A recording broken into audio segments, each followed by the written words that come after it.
रोजे का असल मकसद है रुक जाना, कंट्रोल करना। हम सबको अपनी सेहत की फिक्र होती है और उसे बेहतर बनाने के लिए हम बहुत से तरीके आजमाते हैं, लेकिन इन सब में सबसे बेहतरीन है फास्टिंग यानी रोजा रखना। आज फास्टिंग के बेसिक्स पे हम बात करेंगे। ये बात आप शायद पहले से जानते होंगे कि जब हमारी बॉडी को खाना नहीं मिलता तो बॉडी अपने अंदर मौजूद चर्बी को एनर्जी के लिए इस्तेमाल करने लगती है। जब आपको भूख लगती है लेकिन आप कुछ देर के लिए रुक जाते हैं, खाना नहीं खाते हैं, तो थोड़ी देर बाद ये भूख खत्म हो जाती है। अब ये एक बेस्ट इंडिकेटर होता है अच्छी सेहत का। इससे आप ये जान पाते हैं फास्टिंग का जिस्मानी फायदा आपको हो रहा है। फिर आपकी भूख भी आहिस्ता आहिस्ता कम हो जाती है क्योंकि आपका मैदा रोजे की हालत में सिकुड़ जाता है। रमज़ान में आपको क्या खाना है, क्या पीना है, किन चीज़ों से परहेज करना है, इस वीडियो में आपको सब कुछ बताने वाला हूँ। हम कार्ब्स की बात करते हैं, इसे थोड़ा समझ लेते हैं। कार्बोहाइड्रेट्स ज़्यादा खाने से आपकी ब्लड शुगर बढ़ती है। इस शुगर को कम करने के लिए आपका पैनक्रियाज इंसुलिन छोड़ता है। ब्लड शुगर नॉर्मल होती है, आपको फिर से भूख लग जाती है। आप इफ्तारी में फिर से कार्बोहाइड्रेट्स खाते हैं, ग्लूकोज लेवल बढ़ जाता है, फिर कम हो जाता है और यह सिलसिला ऐसे ही चलता रहता है।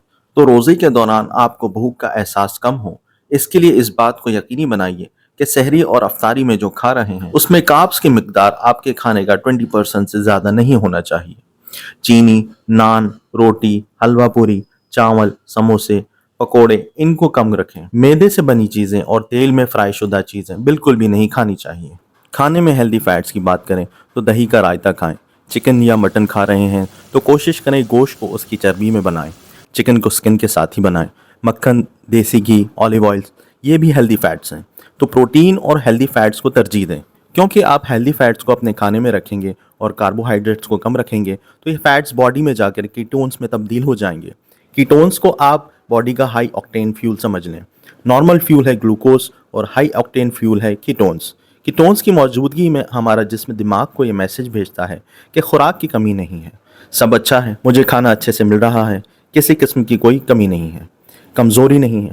और रोज़े के दौरान चूंकि एटोफॉजी भी चल रही होती है, बॉडी के सेल्स में टूट फूट चल रही होती है, प्रोटीन रिसाइकलिंग चल रही होती है, डैमेज सेल्स सेल डेथ्स के जरिए ख़त्म हो रहे होते हैं और नए सेल्स बन रहे होते हैं, नई प्रोटीन्स बन रही होती हैं, बॉडी का मेटाबॉलिज्म, इम्यून फंक्शन, बीमारियों से लड़ने की सलाहियत बेहतर हो जाती है। डायबिटीज़, कैंसर, हाइपरथायरॉयडिज्म इनमें बेहतरी आना शुरू हो जाती है क्योंकि ये सारी बीमारियां सेलुलर लेवल पर शुरू होती हैं। चेन रिएक्शन होता है, एक सेल से दूसरा सेल डैमेज होता है। तो ऑटोफेजी का ये प्रोसेस बॉडी की नॉर्मल फंक्शनिंग के लिए बहुत ज़रूरी है, लेकिन इंसुलिन के बढ़ने से ऑटोफेजी रुक जाती है। तो इंसुलिन लेवल्स का नॉर्मल रहना भी ज़रूरी है। तो इसके लिए आपको इस बात का भी ध्यान रखना है कि क्या पीना है। क्या दूध पीना चाहिए, पानी पिएँ तो कितना पिएँ, ग्रीन टी, चाय और क्या कॉफ़ी भी पी सकते हैं। पानी से शुरू करते हैं। फ़िल्टर शुदा पानी पिएँ। पानी में एप्पल साइडर विनेगर या नींबू शामिल कर लें।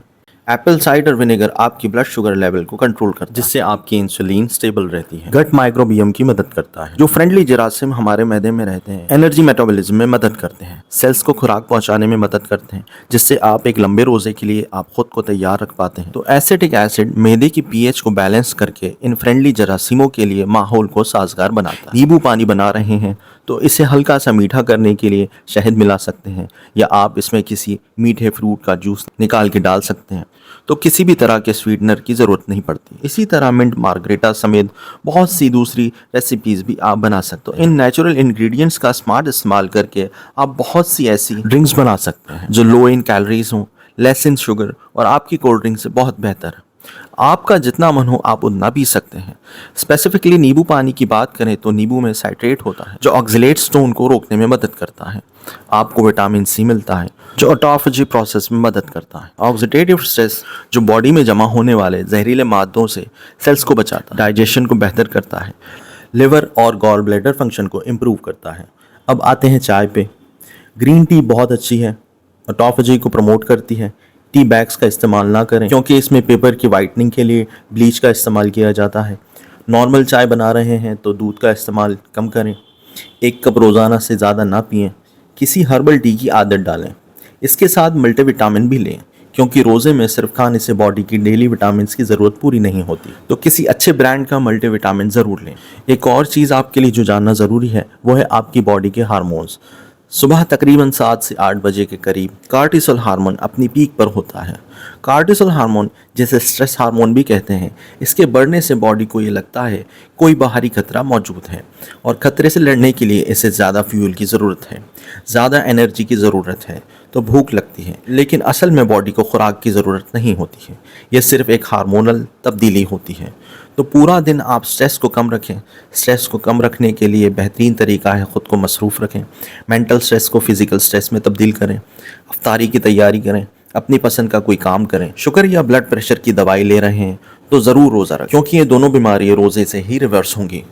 इन्फ्लेमेशन कम होगी, इंसुलिन सेंसिटिविटी इंप्रूव होगी, वज़न कम होगा, ग्लूकोज लेवल्स नॉर्मल होंगे, ब्लड प्रेशर नॉर्मल होगा। आप सभी लोगों को रमज़ान मुबारक।